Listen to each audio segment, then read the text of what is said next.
Hello friends, welcome back to our YouTube channel Vaidik classes. इसके पहले के लेक्चर में अपने क्वेश्चन नंबर 10 पढ़ा था।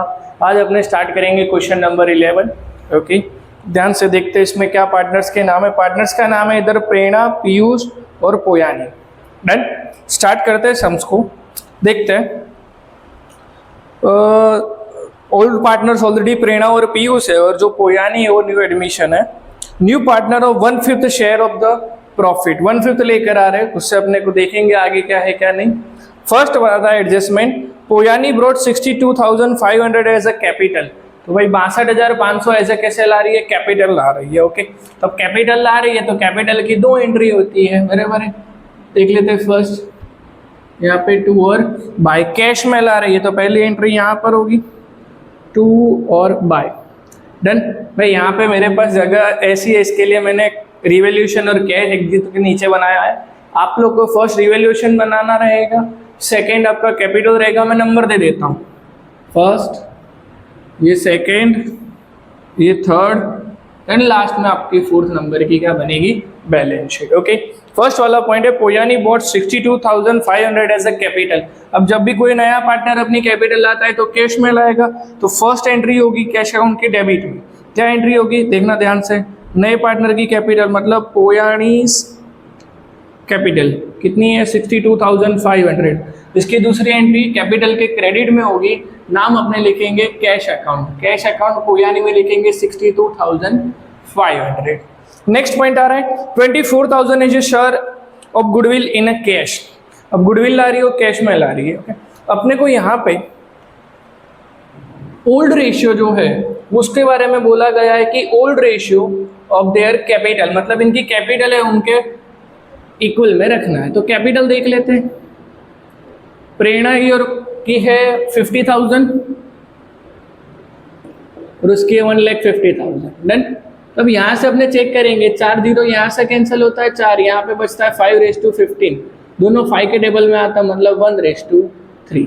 तो इनका जो ओल्ड रेशियो वो क्या बनता है? 1:3। अब ये तो नई पार्टनर है। ओके, नेक्स्ट यहाँ पर कहीं पर भी अपने को न्यू रेशियो देके रखा नहीं है, तो ये चीज हमेशा याद रख लेना। एडमिशन के अंदर अगर न्यू रेशियो देके रखा नहीं है तो जो ओल्ड रेशियो है वही अपना क्या हो जाएगा? Sacrifice ratio. मतलब इसमें सेक्रीफाइस रेशियो फाइंड करने की जरूरत है नहीं। यहाँ पे मैं लिख देता हूँ sacrifice ratio equal to old ratio 1:3। कौन से सिचुएशन में होगा? जब न्यू रेशियो देके रखा गया ना हो तब। डन, आगे चलते हैं। अब गुडविल कितनी है? 24,000। तो उसको डिस्ट्रीब्यूट करते हैं।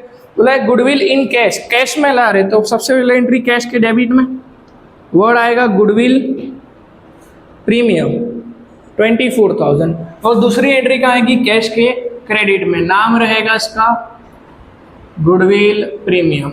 डिस्ट्रीब्यूट करेंगे 1:3 के रेशियो में। डन, देखते हैं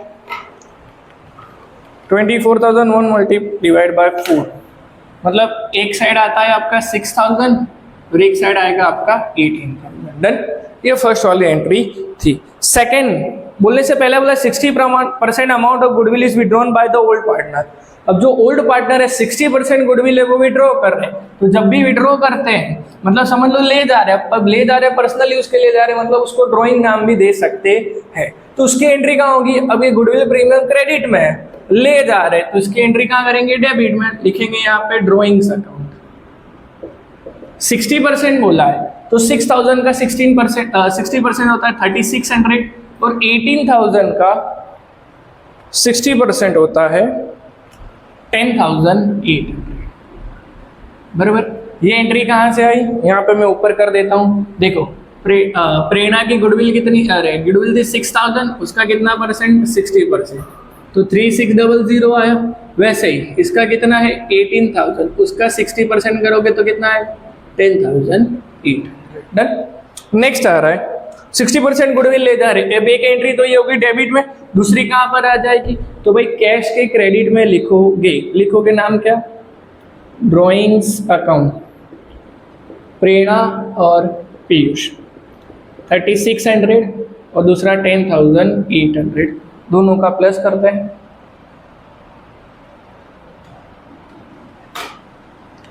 14,400 डन, ये आपका गुडविल वाला पॉइंट होता है, clear. Market value of stock and machinery 20,000 and 1,20,000।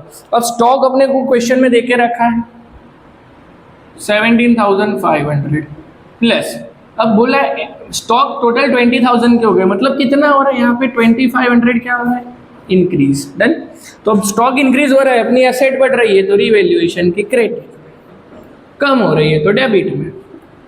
Stock account 2,500। Next, अब बोला गया है कि मशीनरी 1,20,000 की, मशीनरी है कितने की, बोले 1,07,500। ये हो कितना गया है 1,20,000, मतलब ये भी इंक्रीज हो रही है। कितनी इंक्रीज हो रही है देख लेते हैं, 12,500। अब ये इंक्रीज हो रही है तो इसकी एंट्री वापस से रिवैल्यूएशन के क्रेडिट में लिखेंगे अपने क्या, मशीनरी अकाउंट 12,500। डन। नेक्स्ट आता है अपना सेकेंड नंबर का adjustment, clear. Provision for bad debt is 10%।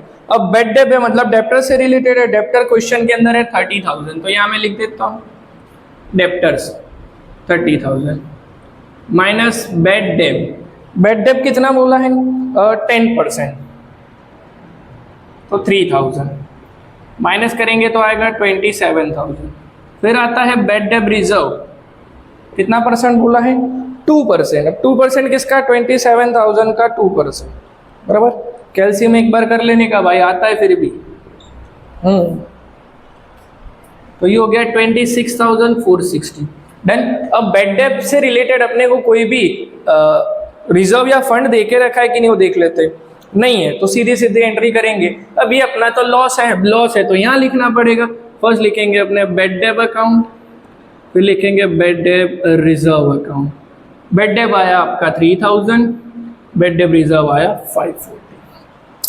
Next आ रहा है creditor are to be paid 30,000। अब क्रेडिटर थे अपने पास ऑलरेडी, देख लेते हैं कितने हैं 40,000। अब उसको 30,000 ही देने हैं, मतलब अपने जो क्रेडिटर है वो क्या हो गए, कम हो गए। कितने कम हो गए 10,000। Okay sorry, okay. अब ये 10,000 है, क्रेडिटर है, डिक्रीज हुआ है, मतलब अपनी लाइबिलिटी डिक्रीज हो रही है। जब लाइबिलिटी डिक्रीज होती है तो ये अपने लिए फायदा है, तो ये कहाँ आएगा यहाँ पे क्रेडिटर्स अकाउंट, कितना आया 10,000। डन।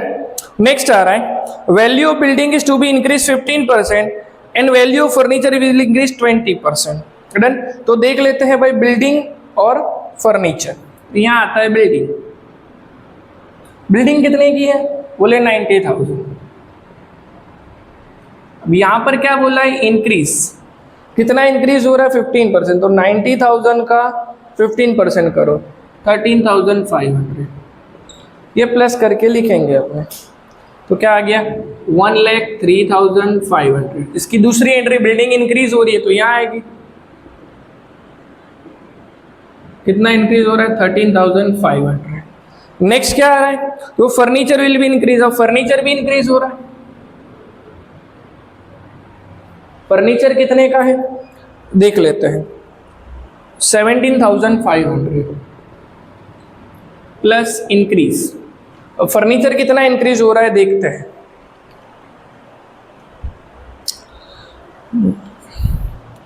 $3,500 प्लस करेंगे अपने 21,000। ओके, तो फर्नीचर यहाँ पे इंक्रीज हुआ था, अब इंक्रीज हुआ है तो अपने लिए ये भी फायदा है, तो ये आएगा रिवैल्यूएशन के क्रेडिट में। फर्नीचर अकाउंट कितना इंक्रीज हुआ, बोले 3,500। नेक्स्ट देखते हैं अपने क्या कह रहा है कि outstanding wages 460 is not recorded in the books. Outstanding wages कितना है 460। अब आउटस्टैंडिंग वेजेस है मतलब अपने को पे करना है, ये अपनी क्या है लाइबिलिटी है, तो ये कहाँ आएगा, कितना आउटस्टैंडिंग वेजेस है 460। ओके, अब आउटस्टैंडिंग वेजेस मतलब अपने को पे करना है तो मतलब अपना तो खर्चा हो गया, तो ये कहाँ पर आएगा रिवैल्यूएशन के डेबिट में।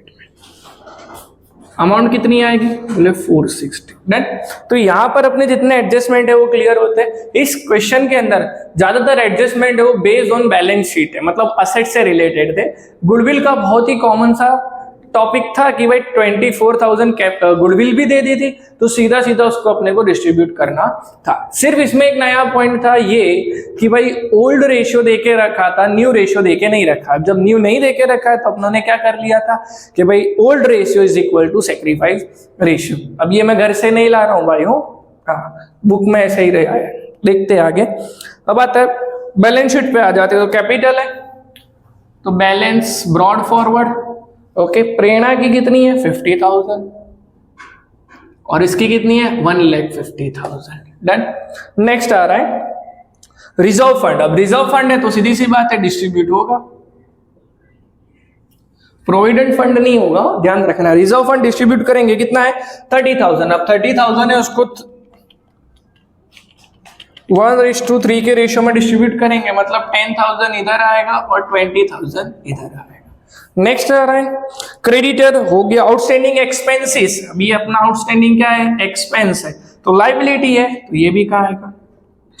अगर इससे रिलेटेड कोई एडजस्टमेंट होता तो अपने रिवैल्यूएशन में लिखते। अब इससे रिलेटेड एडजस्टमेंट नहीं है, एक ही एंट्री होगी तो एक ही एंट्री लायबिलिटी साइड होगी, उसका ध्यान रखना है। आ जाते हैं अपने एसेट साइड। बिल्डिंग हो गया, फर्नीचर हो गया, मशीनरी हो गया, स्टॉक हो गया, डेप्टर्स हो गया। कैश एंड बैंक है, मतलब ये ओपनिंग बैलेंस है, तो ओपनिंग बैलेंस है तो यहां लिखेंगे balance brought forward 8250। Done. Next आ रहा है अकर्ड इनकम। अब अकर्ड इनकम है तो ये अपनी क्या है असेट,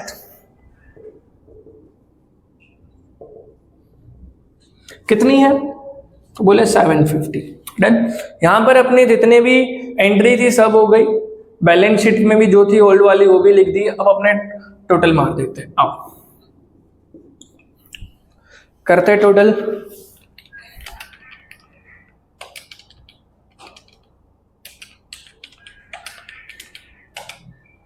यस,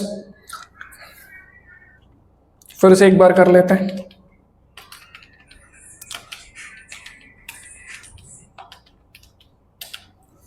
$42,000, यहां पर भी कितना आएगा 42,000। अब जो गैप बच रहा है, कितने का गैप है पहले वो देख लेते हैं। 3,000, 540, 460, 38,000 का गैप बच रहा है, तो उसको अपने क्या लिखेंगे डिविजिबल प्रॉफिट। किस किस के बीच में जाएगा तो कि प्रेरणा और पीयूष के बीच में। अब ये 38,000 जो है उसको अपने डिस्ट्रीब्यूट करेंगे 1:4 में। इधर 9,500 आ गया और नेक्स्ट में आएगा 28,500। एक बार टैली करके देख लेने का भाई। देन अब इसकी दूसरी एंट्री कहाँ हो जाएगी तो ले कैपिटल के क्रेडिट में क्या नाम लिखेंगे डिविजिबल प्रॉफिट। फर्स्ट वाले का है 9,500, सेकेंड वाले का है 28,500। डन। चलो अब यहाँ पे देखते हैं 62,500, यहाँ पे भी 62,500। तो ये 62,500 अपने क्या करेंगे बैलेंस को कैरी फॉरवर्ड करेंगे। डन। अब चलो पीयूष का टोटल करते हैं 1,50,000, 18,000, 20,000, 28,500, 2,16,500 होता है। यहाँ भी 2,16,500, उसमें से क्या माइनस कर देंगे 10,800, तो यहाँ पे 2,05,700। देन नेक्स्ट 50,000, 6,000, 10,000, 9,500, 75,500, इधर भी 75,500। डिफरेंस कितने का आ रहा है वो देख लेते हैं 3,600। यस, यहाँ पर अपने लिखेंगे कैपिटल। किसकी कैपिटल है तो बोले प्रेरणा, पीयूष और पोयानी। 71,900, 2,05,700 और 62,500।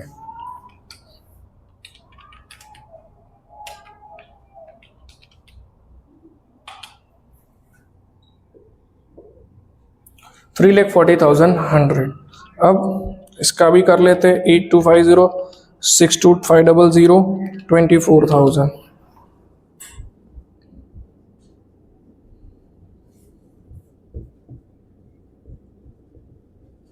94750 माइनस 14400,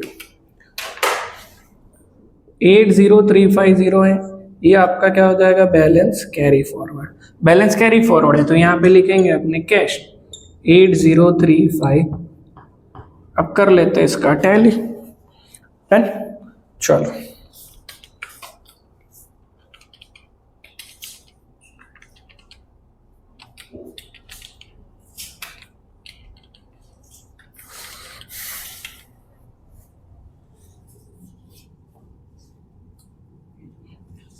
थ्री 72060 देख लेते बाकी का आ रहा है कि नहीं आ रहा है।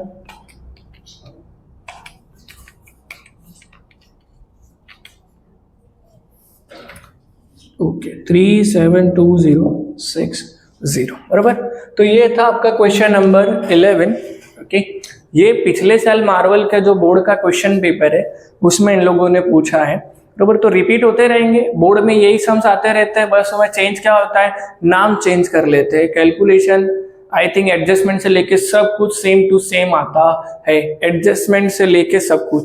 अब मैं बात ये बताना चाहूंगा कि एडमिशन के 2 क्वेश्चन आते हैं। ओके, 2 क्वेश्चन 8-8 मार्क्स के हैं। अगर ये 2 क्वेश्चन आप अच्छे से अटेम्प्ट कर लेते हो तो 16 मार्क्स इसमें कवर हो जाते हैं। प्लस अगर एक रिटायरमेंट का सम भी कर लेते हो वो भी 8 मार्कर का, अगर ये आपके तीन अच्छे से क्लियर हो जाते हो तो 24 मार्क्स आ जाता है। पार्ट 2 के चैप्टर 1 आपको देखने की जरूरत पड़ेगी नहीं, इट इज टोटली पार्ट 2 का chapter 1 based on general entries है, तो ध्यान रखिएगा बराबर। इसीलिए बोल रहा हूँ इस चैप्टर्स के जितने समय उसको बहुत ध्यान से करना। आगे जो रिटायरमेंट का एक क्वेश्चन आएगा वो भी सेम टू सेम रहेगा।